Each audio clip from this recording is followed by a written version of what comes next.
장점은 통증은 적지만 부작용이 높아 널끔하게 했으면 축하드립니다. 안녕하세요. 리노버 W 원장 윤주원입니다. 오늘은 가슴 확대 수술 시에 고려해 볼 수 있는 보형물 위치 중 하나인 근막하 수술법에 대해 알려드리고자 합니다. 네, 가슴 성형 중 보형물을 넣는 위치 중 하나의 방법인데요. 우리가 흔히 근육 앞에다가 넣고 근육 뒤에다가 넣고 보통 반은 근육 위, 반은 근육 아래로 넣게 되는데 근막하 가슴 성형은 쉽게 생각하면 근육 앞에 넣는다고 보시면 됩니다.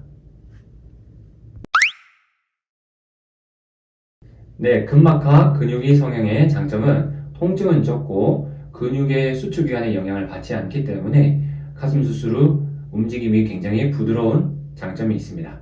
우선 적합한 케이스의 경우 유방이 있는 위치에 볼륨을 주기 때문에 가슴의 움직임이 자연스럽습니다. 촉감 자세에 따른 가슴 변화 또한 굉장히 자연스럽고 수술하지 않은 가슴처럼 보일 수 있습니다. 네, 단점은 큰 볼륨을 원하시는 분들에게는 사실 적합하지 않습니다. 피하 지방이 좀 두껍거나 살성이 단단한 경우, 체중 변화가 많지 않은 분들에게 추천해 드릴 수 있습니다. 가슴 근육을 많이 사용하거나 근육 노출이 잦은 직업군에 추천드리고 싶은 방법입니다. 근막하 가슴 성형이 다른 수술법보다 통증이 적습니다. 그 이유는 근육 손상이 적기 때문입니다. 근막하 가슴 성형은 근육 앞에 보형물이 들어간다는 점에서 근육 위 수술법과 동일하다고 볼 수 있지만 정확히는 대흉근의 앞면을 덮고 있는 대흉근막을 대흉근과 완전히 분리시켜서 공간을 만드는 것이기 때문에 근막 후방 또는 근막 아래라는 표현이 맞습니다. 수술 후에 일정 기간이 지난 뒤에 브래지어를 잘 착용해 주셔야지만이 처짐을 방지할 수 있습니다.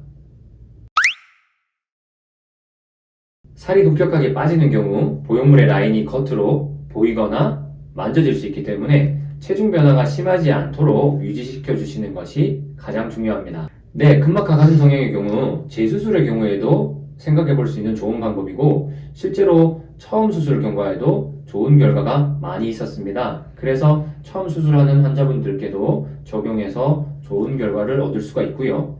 운동을 직업으로 하시거나 살이 두껍고 단단하신 분들, 그리고 수술 후 너무 큰 가슴을 원치 않으시는 분들, 그리고 통증에 대한 민감도가 크신 분들, 케이스가 맞다면 정말 만족스러운 결과를 얻을 수 있겠습니다.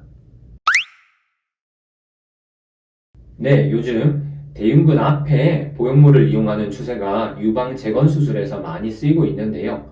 보형물을 이용한 재건술의 경우 근육 뒤에 보형물을 넣었었는데 작년과 올해 국제학술지에 나온 논문을 참고하면 근육 앞에 보형물을 넣는 수술 방법이 더 많이 사용되고 있고 근육에 손상을 주지 않는 방법이어서 원래 유방이 있던 자리에 볼륨감을 주기 때문에 실제 움직임에 있어서 더 자연스럽다고 판단이 됩니다. 다만 살이 얇고 탄력이 없는 경우에는 보형물의 경계가 보이거나 또는 잘 느껴질 수 있으므로 근막하 가슴 성형이 적합한 대상인지 잘 확인하고 수술을 받으셔야 합니다. 근막하 가슴 성형을 추천드리고 싶은 분들은 아주 큰 가슴을 원하지 않으면서 피하 지방이 두껍고 단단한 경우, 그리고 체중 변화가 많지 않은 경우, 가슴 근육을 많이 사용하고 가슴 근육을 노출하는 직업을 가지신 분들에게 추천드립니다. 꼭 참고하셔서 나에게 가장 적합한 수술 방법을 선택하시는데 도움이 되시길 바랍니다. 네, 대흉근을 덮고 있는 아주 얇은 막, 근막하 가슴 성형 수술이라는 것은 근막과 근육 사이를 박리해서 2층에 보형물을 넣는 방법입니다.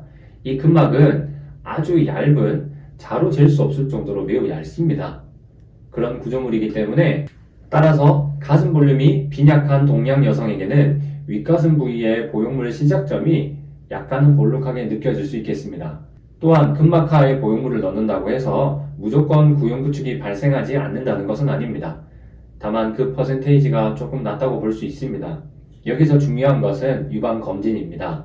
수술 전 초음파 검진을 통해서 유방 실질내 상태를 정확히 파악한 후에 수술을 결정하시기 바랍니다. 그리고 근막하 가슴 성형을 한 후에라도 초음파 검사를 통해서 유방 실질을 정확히 체크할 수가 있고요. 행여라도 수술 후에 발생한 양성 종양 또 알 수 없는 종물이 있을 경우 검진과 추가적인 검사를 진행할 수가 있습니다. 그래서 숙련된 의료기관에서 검사와 치료를 병행하시면 좋겠습니다. 네, 저희 리노버 W 2022년에도 좀 더 새로운 내용으로, 좀 더 알찬 내용으로 여러분께 인사드리도록 하겠습니다. 네, 오늘도 시청해주셔서 감사합니다. 해피 뉴 이어!